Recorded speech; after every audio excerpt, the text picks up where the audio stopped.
Bras de fer continue entre les restaurateurs et les assureurs. Au cœur du litige, la prise en compte des pertes dues à la crise. Un syndicat va d'ailleurs mener une importante action en justice contre les assureurs. Oui, c'est le syndicat des indépendants qui représente des très petites entreprises et qui veut s'engouffrer dans la brèche, surfer sur les récentes victoires d'établissements qui ont assigné devant les tribunaux leur compagnie d'assurance, avec l'objectif d'obtenir une prise en charge des pertes d'exploitation, une réparation en quelque sorte.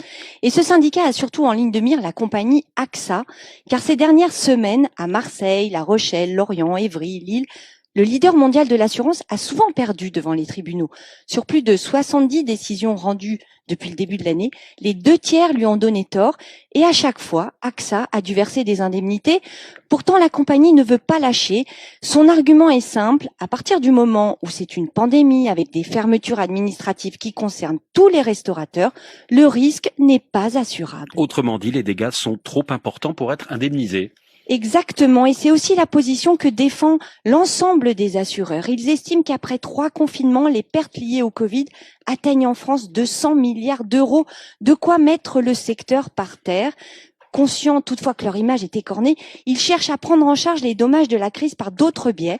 Ils ont versé 400 millions d'euros dans le fonds de solidarité qui aide les entreprises en difficulté.